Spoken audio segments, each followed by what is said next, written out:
Start your day with Morning Edition and wind it down with All Things Considered, only on KPBS. From global headlines to local stories, stay informed, inspired, and connected.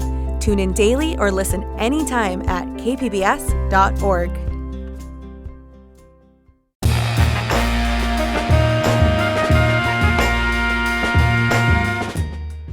Welcome in San Diego, it's Jade Hindman. On today's show, hear how artists are recovering from historic flooding 2 years ago, plus the Oscar nods and snubs with our movie critics. This is KPBS Midday Edition, connecting our communities through conversation.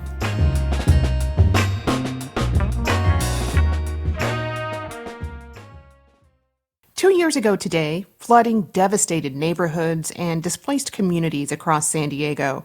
The destruction also left many artists and culture spaces in ruin. My next two guests lead arts organizations that were impacted by those floods. Maxx Moses is a graffiti artist and muralist. He founded Graffiti Gardens located in the San Diego Black Arts and Culture District. Max, welcome. Thank you very much. How are you today? Doing good. I hope you are too. Yes. Also with us is Anamaria Labao Cabato. She is the executive director of PASACAT, a Philippine performing arts company in National City. Ana, welcome to you too. Thanks so much for having me. Glad to have you as well. So, this time of year can be difficult to reflect on. How are you both feeling coming into this anniversary, Ana? Well, we survived. And we're still standing, and we've been able to continue with our programming and our productions in spite of what happened to our space. We were very resourceful, and we had a lot of support. And I think the biggest thing is, in spite of it, it was kind of like we already had this grant in our pocket for 2 years from the PBS Foundation, and it was to support some different things. But when we had the flood, we called them up right away, and they said, well, you can do what you can use the funds to help you get back on your feet. And so that really helped us in growing our classes, which is a wonderful thing because we've pretty much doubled our student size. Max, what about you? Well, that's awesome because before we got started today, Anna and I were just reminiscing about the flood, and I was like, wow, yeah, that was a devastating time. That was, and I kind of felt a little slight depression, just reflecting on it. I was like, wow, that was rough. That was really rough. But presently, and fortunately, we've had the opportunity to rebound. And as I was sharing with Anna, it gave us the opportunity to really recommit ourselves to what we are doing because, situations like that often kind of lead you to question what your purpose is and what your mission is. And wow, is this a time to give up or do I dig deeper? Because, we still had to pay rent on our location, even though we were incapacitated for months. So that was a very challenging situation for us, But things have changed. Just like your organization, Anna, we also got a grant from PBS, but it wasn't during the flood. It was just last year. So our grant is actually helping us to create more visibility for our space and also to improve the outside courtyard area that mostly got devastated by the flood. So we are super excited right now because we are going to take our place to a whole nother level. So, yeah, sometimes you got to go through some serious challenges, you know what I mean, to really test your fortitude and see how committed you are. Exactly. Well, I'm really glad that you both are on the rebound. Going back to that day when the flood happened, what do you both remember? Oof. Well, it was our fourth flood in 10 years. Oh, wow. So we've already experienced it, and we had the confidence that no matter what, we were going to spring back. We had to activate all our volunteers to help with the clearing of the floors that were all torn to pieces and the walls that had already had about 2 feet of water submerged. So that was all ripped out, and the tears were no longer there because we'd experienced it 3 other times and said, well, I guess this is the new San Diego, the new national city where we were from. So we accepted what happened and knew that we were going to overcome it. Max, what about you? I remember being in my studio at the time, and it was raining and raining and raining and raining, and I was like, wow. And suddenly the lights start flashing, and I was like, ooh, I think I'm going to go home. And so I go and I jump into my car, and I just kind of purchased this new car, right? And it's a sports car. So I get out on into Imperial Avenue, and it's a river. And I'm like, whoa, okay, whoa. And they're like broken trees in the street and everything. And I'm like, oh, yo, like, okay. So my first instinct is drive uphill. So I drive uphill, I park, and then I start calling people down who are still at the building. And I'm like, listen, it is madness out there. I don't know what to tell you. I don't know if to tell you to stay or to go, but the streets are crazy. So, it was like, for lack of a panic attack, it was just like a deep, quick realization to see like, wow, the power of water is like quick and devastating. And like, wow, I don't even know how you prepare for something like that, but except for just to be quick on your feet in terms of thinking. Yeah. Yeah, I mean, I would imagine. How did the flooding impact your ability to actually work, Max? It shut it down. Like, it totally shut the space down. Like, totally. And that's what I'm talking about in terms of like testing my purpose and stuff. Because I was like, okay, so I can't work at all. So what do I do now? And it's like, and what do I do in the future? Because, I'm maintaining this place, on my own. And the rent is not cheap. And I'm like, wow, how do I do? Like, what am I going to do? So it was a very deep moment for me in terms of like, what am I going to do now? Anna, what about you? How did it impact your ability to work? Well, we had to regroup. We were in the midst of starting a new program, expanding our classes, adding more classes, and we had to stop and hold and just revisit what we were going to do. So we were down for a month. And then we resumed classes in March because the flood took place January 22nd. We were shut down for February. And I think we came back the last week in February, but found an alternative site to rent. And then after a month there, we said, well, we can just go ahead and go back to our space. And even though with the floors not repaired or anything and the walls still chopped up, we were able to somehow get the building so that we can welcome students in spite of it. We apologized for the look of it, but it's our home. And I think that's the important thing, that even though it's ruined, it's our home, and we still love it because it's a place where we're family and we can be community together. Yeah. When you say it's home, I mean, I hear you, and I know you mentioned this earlier, but PASACAT has been hit hard by flooding several times in the past. I know 2 years ago there were conversations about relocating altogether, yet again you choose to stay and rebuild. Talk a bit more about that. Well, I think because we own the space and we have no payment, it's rent-free, we're renting out to other artist groups, in fact, a martial arts group, and we just can't move away from the legacy that the founders built, because they wouldn't want us to move to another space where we may incur new payments, then having to remodel and whatever the space is for our accommodations. And plus, it was a national city where we serve a lot of the South Bay area, Southeast San Diego down to the border. Even people come from Temecula and Menifee to be a part of our group and learn the culture of the Philippines through music and dance. So we just had to say, this is the place where we want to be. This is where our founders want, and this has been home to us, that we can't turn our backs on it. Max, Southeast San Diego, where the San Diego Black Arts and Culture District is located, was also hit hard due to overflow from Choyas Creek. You've said before that up until that point, you didn't feel like the community was taken care of. Why is that?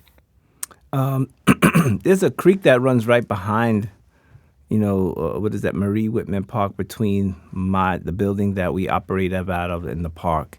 And prior to the flood, there was a lot of homelessness that was taking place back there and a lot of debris that was just accumulating in that creek area, which was a significant reason for the flooding. Mm-hmm.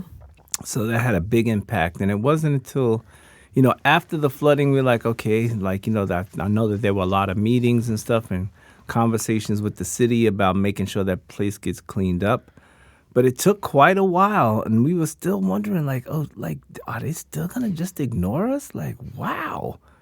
Like, really? Because, now we're paying attention. Everybody is. And it's like, nothing's happening. Then finally, there was some cleanup and started, really there was the cutting of this ever-growing bamboo that homeless people would live in this kind of vicinity and hide behind that. And all the debris, all of that is constantly being cleaned now. So we're pretty fortunate about that. Yes. Yeah. Well, in the past 2 years, how have you felt supported by your community amid all these hardships, Anna? Well, as Max was talking, I was thinking about our building. PASACAT started in 1970, so that makes us 56 years in operation. And we purchased our building in 72, 73. We've always focused on the youth, and our programs have always wanted to bring the youth into this community so that they can learn about their cultural heritage and make a difference in hopefully giving them the confidence that it's okay to be Filipino. Don't be embarrassed by your cultural heritage at all. Now it's to the point where third-generation Filipino Americans are bringing their children to PASACAT to learn about the Philippines. And not only that, but older students in their 30s and 40s and even 50s are starting to take our new adult classes, which we opened right after the flood. So there's an interest that we keep on maybe inspiring our community. Max, do you share the same sentiment? Tremendously. I feel that since the flood, the Black Arts and Culture District has forged this unifying effort and this unifying energy to really promote what's taking place in that area. So places like the Block Club, the Mental Bar, and all these other organizations, we are cross-promoting. We are doing everything we can to change the stereotypical concept that's been associated with Southeastern San Diego, and through utilizing art as the vehicle, because art creates beauty, art creates this energy of harmony and positivity. So we are definitely using and installing all of those ideologies into the Black Arts and Culture District to make it an attractive place economically as well as culturally. Well, climate disasters like these are becoming more and more frequent, as I'm sure you both know. How are you all preparing in the case another storm like this hits again? Well, for us, we still haven't installed floors, and we did put in a new roof just recently through the support of the County of San Diego and Montgomery Supervisor Montgomery Stepp, and so we are grateful for that, but we can't tackle our floors yet. And I was just looking at the floors coming into the studio. I go, these are beautiful floors. Maybe we should kind of consider that. So nevertheless, we try to make our space as welcoming as possible through the people and not so much by the facade of what it is. But we're getting to it slowly but surely with our new board of directors. A younger group of board of directors are helping us in that way. Oh, Max, how are you preparing? Preparing for disaster? Yeah, it's a tough one. Right? Yeah, I can't say that I prepare for disaster. I'm really preparing I'm an optimistic, idealistic human being. So I'm always preparing for the best outcomes. Disaster, if it strikes, like, wow, hopefully I can run fast enough and we can get people out of the disaster's way. But I think one of the biggest things that we are forming right now, and this is this ongoing program that we have at our location, is conversations about nothingness. And within these conversations, we have all these various topics. So what I'm getting at is just the fact that we are forging this community that is dialoguing on a regular basis. And that dialogue alone is like setting a platform for us to be in communication with one another, with something I don't think has been lacking over the years. So that way, at least we're in communication with each other and we can be prepared on that level for what's coming next. If that answers your question. Well, briefly, tell me about that. What is coming next? What is coming next? Oh, so many good things. So many good things. In terms of Graffiti Gardens, we have our ongoing dialogue of conversations about nothingness. We just forged a partnership with Vision Culture. I am bringing back an event that started when I lived in Philadelphia many years ago called the B-Boy Barbecue, which is a culmination of all the elements of hip-hop, from breakdancing to graffiti to DJing to MCing. And we will be doing this over a 10-day period with a film festival, with workshops, and we're going to be engaging various different locations throughout San Diego. So the idea is to create this cross-pollination. There's all of these beautiful organizations that are taking place within San Diego that often don't get the visibility or the physical foot traffic that they deserve. So this event will host different parts of this festival at these different locations. So it's going to be amazing. It's going to take place between May 16th and May 25th. And Anna, in 10 seconds. Oh, well, it's our 55th anniversary last year, so we're going to celebrate with 3 productions this year all throughout San Diego. So hopefully they'll be able to come to them in the coming months. Awesome. Well, I've been speaking with Maxx Moses, graffiti artist and founder of Graffiti Gardens. Maxx, thank you so very much. You're welcome. Also, Anamaria Labao Cabato, executive director of PASACAT. Anna, thank you. Thank you. Mabuhay. Still to come, roll out the red carpet because Oscar nominations are finally out. Our Midday Movies critics will talk about the big surprises and the big snubs. KPBS Midday Edition is back after the break.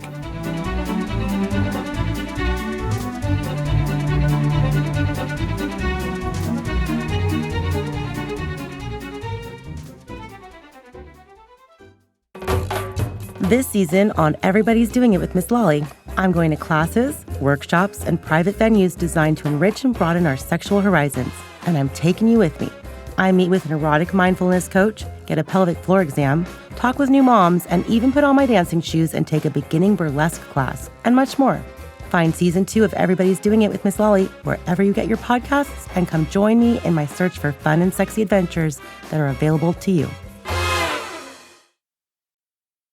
Welcome back to Midday Edition. I'm Jade Hindman. At 5:30 this morning, the Academy of Motion Picture Arts and Sciences announced its 98th annual Oscars nominations. For achievement in directing, the nominees are Chloe Zhao, Hamnet; Josh Safdie, Marty Supreme; Paul Thomas Anderson, One Battle After Another; Joachim Trier, Sentimental Value; and Ryan Coogler, Sinners.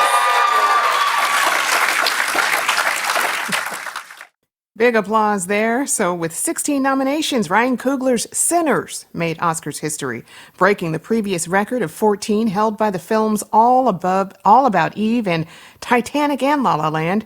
So for reactions to this and the other noms, we've gathered our midday movie film critics, KPBS cinema junkie Beth Accomando and Moviewallas' podcaster Yazdi Pithavala. Beth, Yazdi, it's a big day for movies, huh? I know you both were up bright and early. Certainly was. Yes.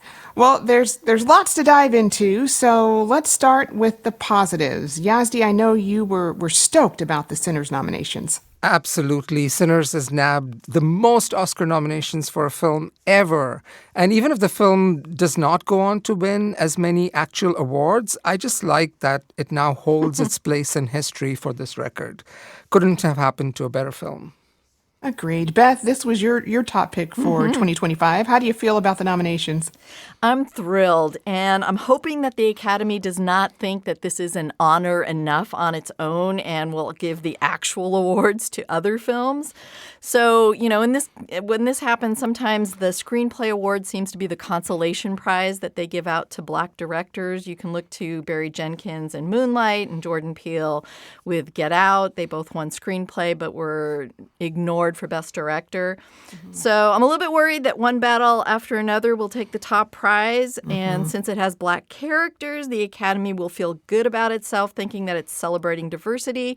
But that film does not really have a Black perspective in the same way that Sinners does. So I'm hoping the Academy will prove me absolutely wrong in my cynicism and will give awards for Best Picture to Sinners, but I'm just a little concerned. Yeah, I couldn't agree more with you on that. There was a new category this year also, so let's hear the nominees. Now here are the nominees for the first new Oscar category in 25 years. Achievement in Casting. Hamnet. Marty Supreme. One Battle After Another. The Secret Agent. And Sinners. All right, so Beth, what is this category all about? Well, this is really to recognize the role and importance of casting directors.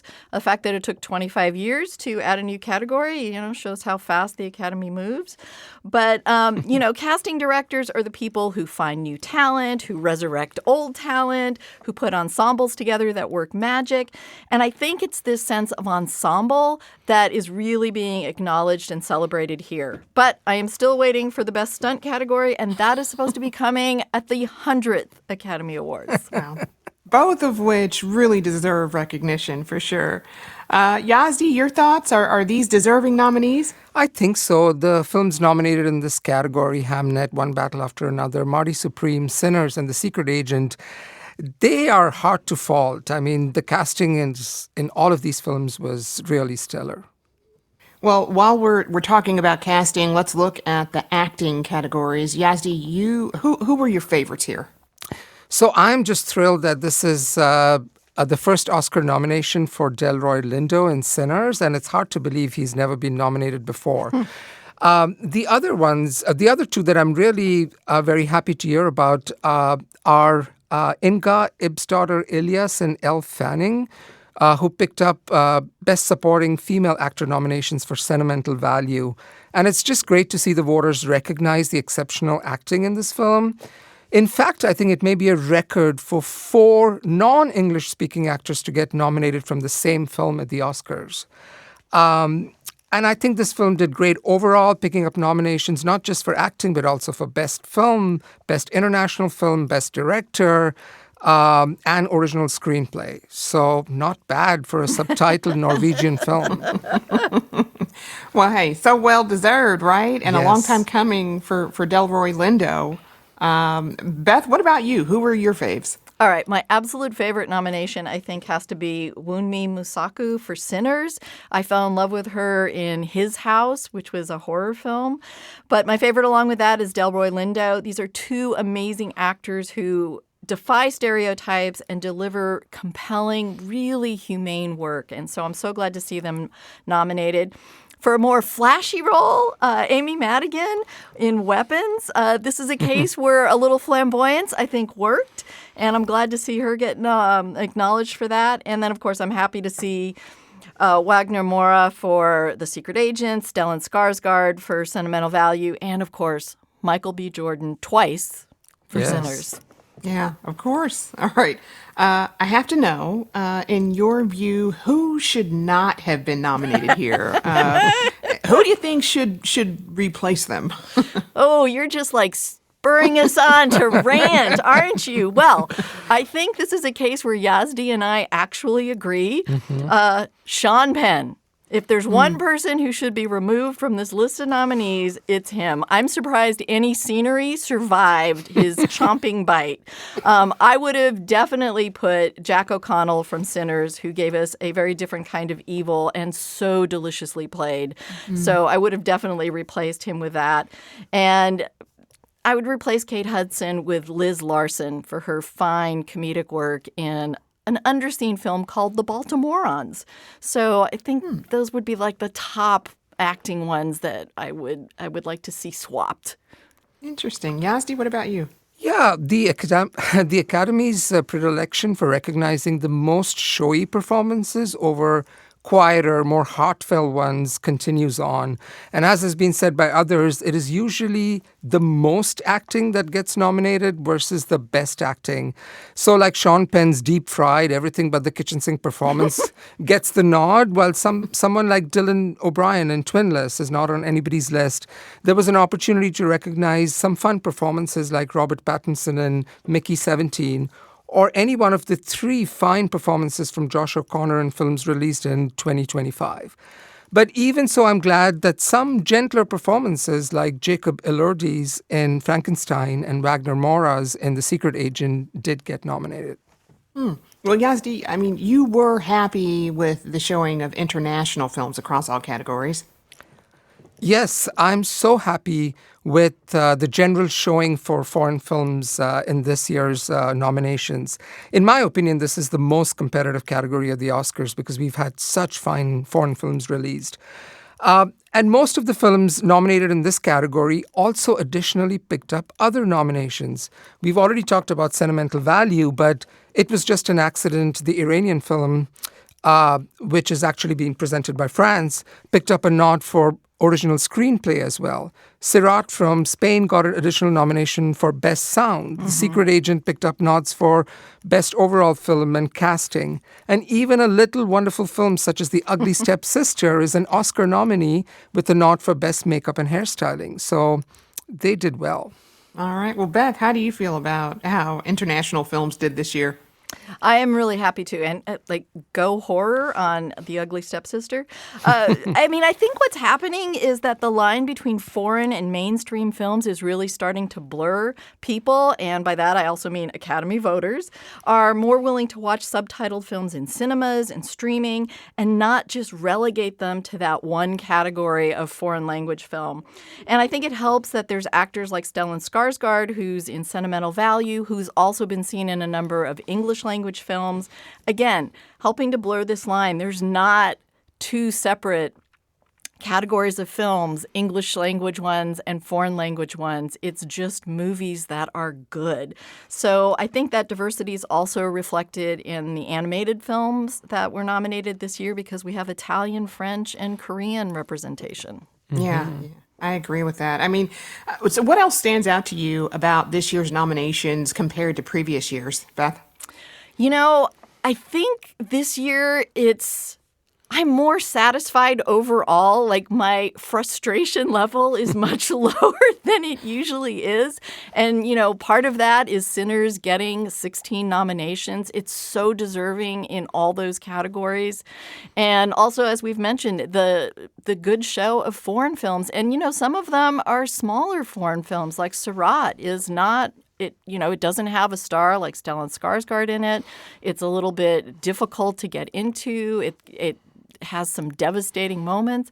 So I'm just happy that even though there are small movies that were overlooked, and even though some of my favorite films are nowhere to be found on this list like the documentary Tura, I'm pretty overall happy with this. And I feel like the Academy is maybe spreading out those nominations in a nice sort of way.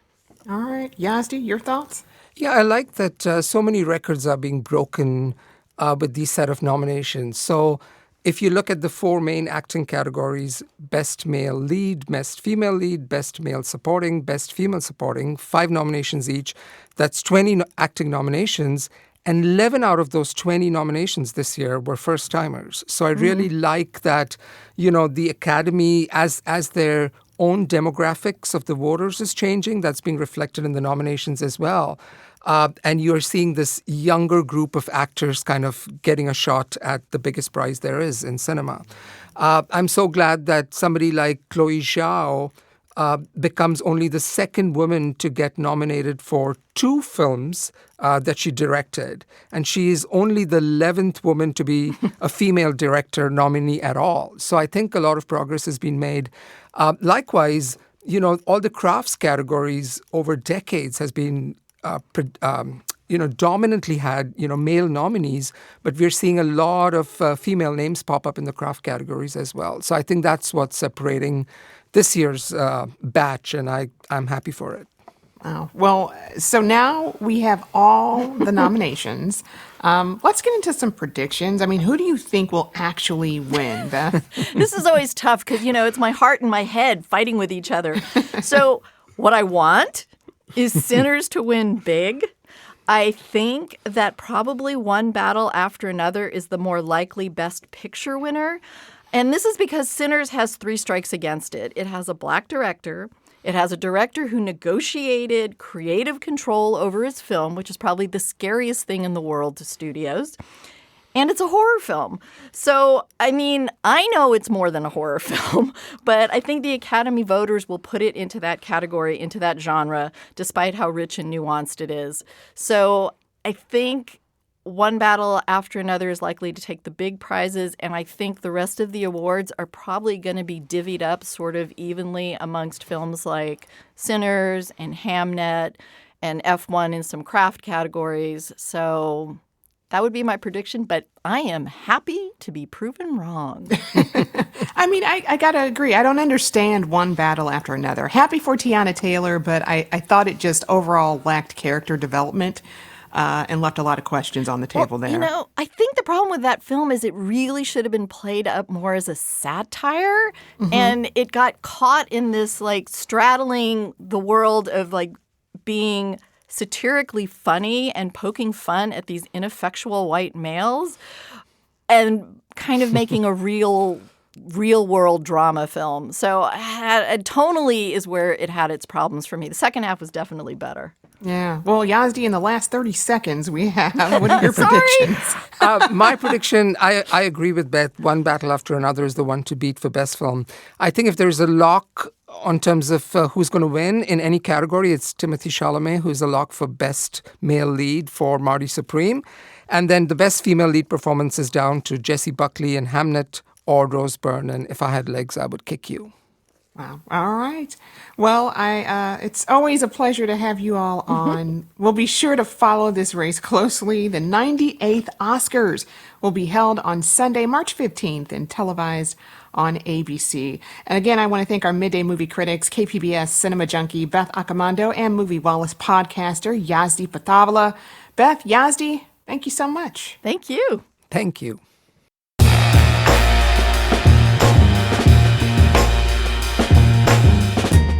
That's our show for today. I'm your host, Jade Hindman. Thanks for tuning in to Midday Edition. Be sure to have a great day on purpose, everyone.